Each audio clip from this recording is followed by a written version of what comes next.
You know something? The gaming industry is so massive that there are likely games that will interest you, but you've probably never seen or heard of them. That's kind of how I feel about Delta Force. I had no idea that it existed before this teaser trailer, or that it was an actual game series that spanned from 1998 to 2009. It's apparently a classic, and I had no idea until one of my subscribers informed me about it. Damn, that series had a long run. Scrubbing through old footage, it kind of reminds me of a mishmash of the old SOCOM and Rainbow Six series. That's freaking cool. I'm all in. I think one of the reasons why I haven't really heard about this series is because I wasn't really into video games during that time. To me, video games were like a foreign concept, like, oh, I'd rather go watch a movie. So yeah, I initially thought that, oh, this is cool. They're bringing back another beloved series, the Black Hawk version to be exact. It seems to be a common thing these days with like Dead Space or THQ saying, screw you, EA, we'll make our own Command & Conquer. Yeah, but little did I know how wrong I could be. Now, to be fair, it is just a teaser trailer. We'll see more at Gamescom when that rolls around, but in this trailer there are a lot of red flags going off that make you think, oh no,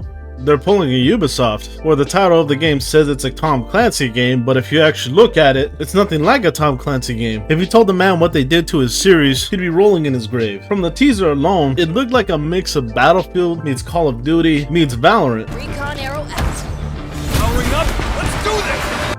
None of those games that I just mentioned have anything to do with the Delta Force series, which has a lot of people talking on multiple different platforms. People are understandably pissed about the whole power-up stuff that they actually deleted their original post of showcasing a gritty Black Hawk Down scene mixed with power-ups and recon arrows. That's what I want on my milsim. I want power-ups and special aerials that scout the area when I shoot them at the ground. Operator Drewski, for instance, pointed out how one of the casings that came out of the Deagle looked a lot bigger than what the actual gun shoots. Wow, look at that massive casing. You put a side-by-side picture here, 5.56 by 45, when the Deagle actually fires the 50 Action Express here, which is a far smaller bullet than that. Also in the same video, he pointed out how Delta Force's movement looks almost identical to Call of Duty.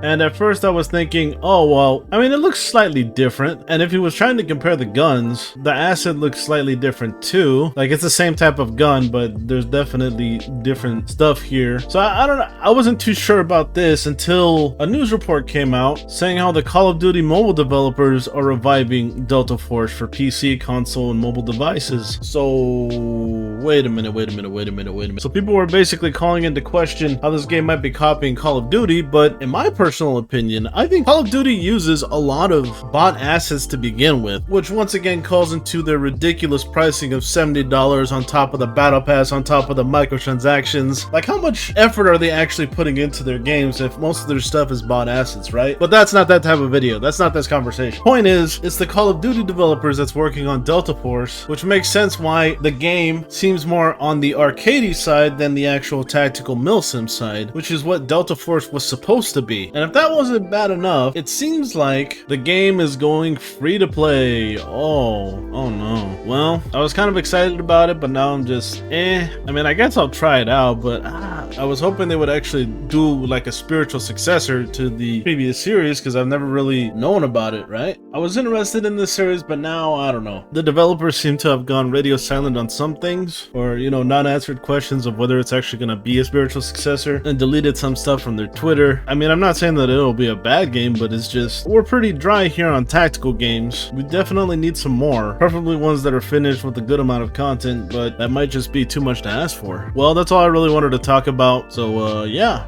I guess I'll catch you in the next one. Bye bye.